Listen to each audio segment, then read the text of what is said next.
Phenol की अम्लीय प्रकृति और इसका प्रभाव कि वो किस तरह से अम्लीय प्रकृति दर्शाता है और उस पर अगर कोई प्रतिस्थापित जुड़े हुए हो बेंजीन वलय के ऊपर तो उसकी वजह से उसकी अम्लीयता पर क्या प्रभाव पड़ता है वो अपने को पढ़ना है। बहुत ही इम्पोर्टेंट अभिक्रिया है जो फिनोल प्रदर्शित करता है। पहले हम लोग देख लेते हैं फिनोल अम्लीय प्रकृति क्यों दर्शाता है। तो जब हम लोग फिनोल के अंदर इसका हम लोग एक अभिक्रिया देख लेते हैं कि फिनोल के ऊपर जब हम लोग किसी मेटल की विक्रिया करवाते हैं, फिनोल के ऊपर जब हम सोडियम की विक्रिया कराते हैं तो सोडियम की विक्रिया कराने पर ये इसमें से हाइड्रोजन को रिप्लेस कर देता है और यहाँ पर सोडियम फिनोलेट बना लेता है और हाइड्रोजन जो है इसमें से निकलती है। तो हाइड्रोजन का निकलना ये दर्शाता है इसके अंदर कि ये एक प्रकार से अम्लीय प्रकृति दर्शा रहा है क्योंकि ये H डोनेट कर रहा है तो H निकाल रहा है, इसलिए इसको हम लोग अम्लीय प्रकृति करें। तो सोडियम के साथ में रिएक्शन करके इसका सोडियम फिनोलेट, इसको फिनोलेट भी पढ़ते हैं और फिनोक्साइड भी पढ़ते हैं। तो सोडियम फिनोक्साइड या फिनोलेट का बनना और हाइड्रोजन का रिमूवल होना ये दर्शाता है कि ये अम्लीय प्रकृति दर्शाता है। अब फिनोल अम्लीय प्रकृति क्यों दर्शाता है उसका अगर हम लोग कारण देखते हैं, इसका कारण क्या बनता है तो फिनोल के अंदर जो फिनोल का अणु जो रहता है इसके अंदर अनुनाद पाया जाता है। अनुनाद के अंदर इसके द्वारा बना हुआ जो फिनोक्साइड आयन रहता है उस फिनोक्साइड आयन के ऊपर डिपेंड करता है कि ये किस तरह से स्थायित्व अपने आप को देता है। क्योंकि जब इसका H प्लस निकल जाता है, ये H निकल जाता है तो इसके H के निकलने पर यहाँ पर O माइनस बच जाता है। उस ऑक्सीजन के पास में दो एकाकी इलेक्ट्रॉन युग्म पहले से ही मौजूद रहते हैं ये इस तरह से। तो यहाँ से H प्लस के निकलने से माइनस H प्लस लिखा आपने, इसके निकलने से यहाँ पर बना हुआ जो फिनोक्साइड आयन है इसको फिनोलेट आयन, फिनोलेट या फिर फिनोक्साइड पढ़ते हैं, एक ही बात है, फिनोक्साइड आयन। तो फिनोक्साइड आयन में अनुनाद पाया जाता है। इस अनुनाद के कारण इसका स्थायित्व जो रहता है वह बढ़ जाता है। अनुनाद के कारण इस फिनोलेट आयन का स्थायित्व बढ़ जाता है और इसके स्थायित्व बढ़ जाने से ये H प्लस माध्यम में अधिक देर तक रह सकता है। इसकी वजह से ये अम्लीय प्रकृति दर्शाता है। अब किस तरह से बढ़ता है, अनुनाद किस तरह से पाया जाता है तो इसका जो ये एक इलेक्ट्रॉन रहता है वह इलेक्ट्रॉन इस बेंजीन वलय के अंदर शिफ्ट हो जाता है। क्योंकि अनुनाद के अंदर जो शर्त होती है डबल बॉन्ड डबल सिंगल का इसके अंदर अल्टरनेशन पाया जाता है और यहाँ पर एकाकी इलेक्ट्रॉन युग्म जो रहता है ये भी इसके साथ में जुड़ा रहता है जो इसके साथ में अनुनाद की कंडीशन बनाता है, शर्त बनाता है। इस वजह से यहाँ पर जब इलेक्ट्रॉन अंदर की ओर शिफ्ट हो जाते हैं तो यहाँ पर डबल बॉन्ड आ जाता है और अब इसके पास में इस माइनस का मतलब भी यहाँ पर एक माइनस का मतलब भी एक्स्ट्रा इलेक्ट्रॉन है जो यहाँ से इसने छोड़कर गया था। इसको ये इलेक्ट्रॉन हाइड्रोजन जो निकला है ये हाइड्रोजन यहाँ के इलेक्ट्रॉन को देकर गया था। तो दो तो एकाकी इलेक्ट्रॉन युग्म इसके पास पहले से थे और एक ये बंद युग्म जो निकल कर आया है उसकी वजह से। तो इसको भी हम लोग माइनस को दो इलेक्ट्रॉन पढ़ते हैं। तो दो इलेक्ट्रॉन जो थे इसके वो तो यहाँ पर पहुंच गए और अब इसके पास में दो इसके पास में पहुंच गए। यहाँ का बॉन्ड जो रहता है वो बॉन्ड इस कार्बन की कंडीशन पर आ जाता है, इसलिए यहाँ पर माइनस आ जाता है और ये इस तरह से कंडीशन बनाता है। अनुनाद के अंदर इस तरह से अनुनादी संरचनाएं बनाता है जिनको हम लोग अनुनादी संकर कहते हैं। तो ये कंडीशन इसके अंदर फिर आगे की ओर अनुनाद चलता है, बॉन्ड टूटकर नीचे की साइड पर इलेक्ट्रॉन में कन्वर्ट हो जाता है और ये बॉन्ड जो ये इलेक्ट्रॉन जो रहता है वो बॉन्ड का फॉर्मेशन कर देता है, यहाँ पर बॉन्ड का फॉर्मेशन कर देता है। ये बीच वाली कंडीशन रहती है जिसके अंदर ये डबल बॉन्डेड ऑक्सीजन के साथ में इस तरह से दोनों बॉन्ड जो रहते हैं वो ओपन कंडीशन में खड़े हो जाते हैं। ठीक है, उसके बाद में लास्ट एक और इसी तरह का यहाँ पर अनुनाद चलता है और इस अनुनाद के अंदर इसके जो इलेक्ट्रॉन रहते हैं बॉन्ड जो रहता है वो इलेक्ट्रॉन में कन्वर्ट हो जाता है और इलेक्ट्रॉन जो रहते हैं वो बॉन्ड बना देता है। तो यहाँ पर अब इस कंडीशन पर अपने पास में इलेक्ट्रॉन आ जाते हैं। यहाँ पर ऑर्थो कंडीशन पर आते हैं, यहाँ पर पैरा कंडीशन पर आ जाते हैं और यहाँ पर वापस ऑर्थो कंडीशन पर आते हैं और लास्ट की स्थिति देखते हैं तो ये वापस इलेक्ट्रॉन यहाँ पर दे दिए जाते हैं और यहाँ का बॉन्ड जो रहता है वो वापस अपनी मूल अवस्था में पहुंच जाता है जैसा कि पहले हो रहा था। बॉन्ड बस एक दूसरे के अंदर चेंज हो जाते हैं। यहाँ पर एक माइनस फिर आ जाता है, मतलब जो पहली कंडीशन थी वो लास्ट में वापस यहाँ पर निकल कर आ जाता है। इन तीनों ortho, para and ortho condition के दौरान जब हम देखते हैं इसके अंदर तो इसमें ऑर्थो कंडीशन पर इलेक्ट्रॉन घनत्व बढ़ता है, इसमें पैरा पर बढ़ जाता है और उसके अंदर ऑर्थो कंडीशन पर इलेक्ट्रॉन घनत्व बढ़ जाता है।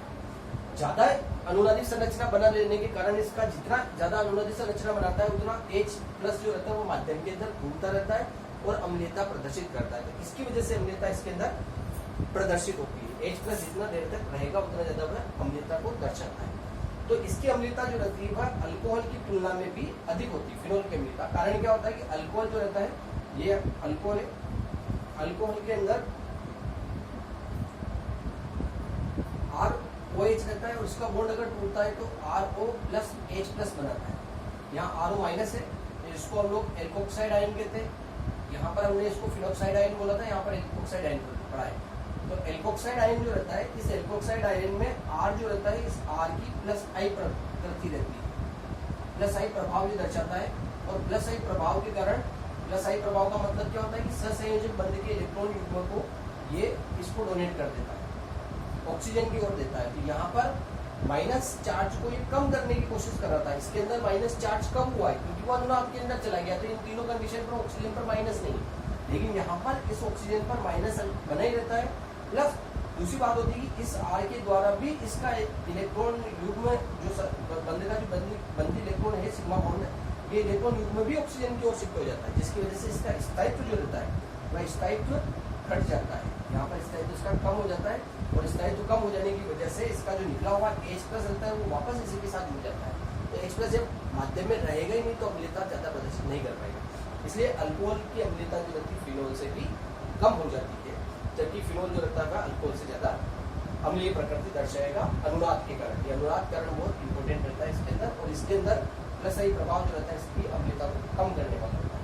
अब हम देखें कि ये किस तरह से इसके ऊपर अगर प्रतिस्थापी जुड़ा रहता है तो उस प्रतिस्थापी का प्रभाव क्या रहता है। प्रतिस्थापी का प्रभाव,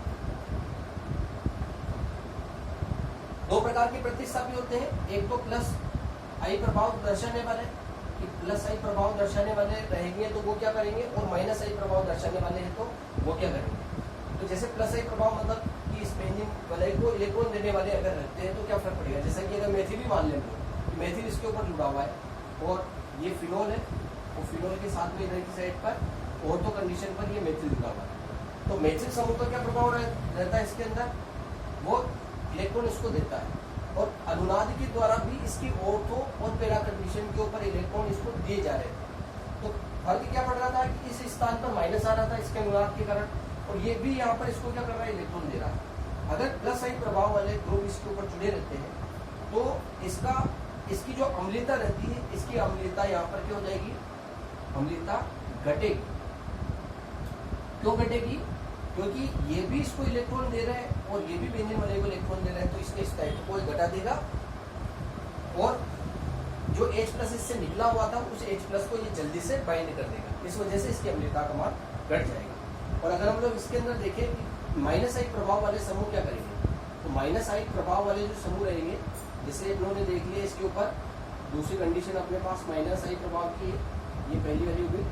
तो माइनस I प्रभाव वाले मतलब अपने लिखा जैसे NO2 समूह, नाइट्रो समूह, ये NO2 समूह अगर इसके ऊपर जुड़े रहेगा तो इसकी वजह से अम्लीयता का मान क्या हो जाएगा, अम्लीयता इससे बढ़ेगी। जैसा कि उसके अंदर घट रही थी तो इसके अंदर बढ़ेगी। उसका कारण क्या होगा, अगर इसको स्ट्रक्चर बनाते हैं हम लोग, इसका कारण इस तरह से रहेगा कि यहाँ पर अपने पास में OH है और इस कंडीशन पर अपने पास में N डबल बॉन्ड ON।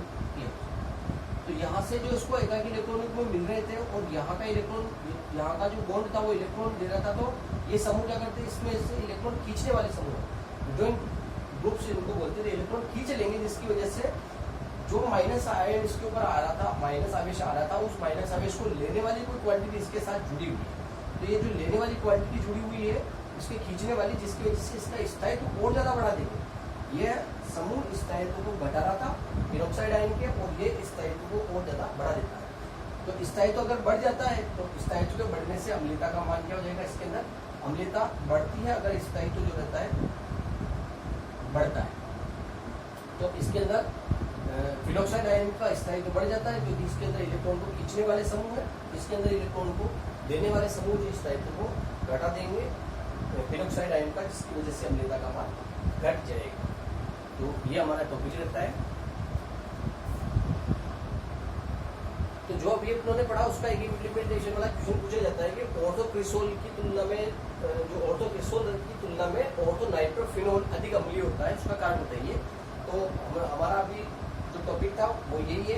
ऑर्थोक्रिसोल का मतलब क्या हो गया, ऑर्थो कंडीशन के ऊपर CH3 जुड़ा हुआ मतलब मेथिल। तो हमारी बात जो होती है वो ये होती है कि इसके ऊपर अनुनाद के कारण ऑर्थो कंडीशन पर जुड़ा हुआ मेथिल समूह प्लस आई प्रभाव दर्शाता है। तो एक कंडीशन इसके अंदर कि मेथिल समूह का जो मेथिल समूह रहता है, इस मेथिल समूह का प्लस आई प्रभाव, ये प्लस आई प्रभाव क्या काम करेगा कि इसके अंदर अनुनाद की कंडीशन के दौरान फिनोक्साइड आयन जो बनेगा, फिनोक्साइड आयन, इस फिनोक्साइड आयन की का स्थायित्व क्या कर देगा, ये कम कर देगा। स्थायित्व को एक घटा देता है, घटाता है, और इसके घटाने की वजह से अम्लीयता क्या हो जाती है, इसके अंदर अम्लीयता कम हो। ठीक है, ये भी अपनों ने देखा था कि ये यहाँ पर प्लस आई प्रभाव के द्वारा मेथिल आयन जो रहता है उसका प्लस आई प्रभाव रहता है, उसकी वजह से ये होता है। तो एक इसका ये शर्त है, इसके बारे में देखा हम लोगों ने। अब हम लोग देखते हैं कि ऑर्थो नाइट्रोफिनोल, तो ऑर्थो नाइट्रोफिनोल के अंदर क्या कंडीशन थी कि ऑर्थो कंडीशन पर अपने पास में फिनोल आ गया था, नाइट्रो लगा दिया। यहाँ पर नाइट्रो समूह का कौन सा प्रभाव रहेगा इसके अंदर, ये माइनस आई प्रभाव।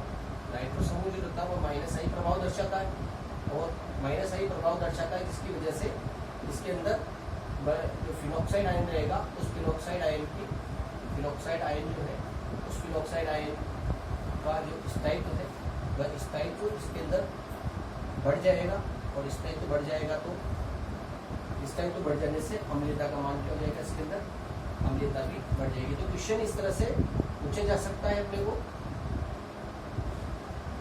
ये इस तरह का इसका क्वेश्चन होता है। ठीक है,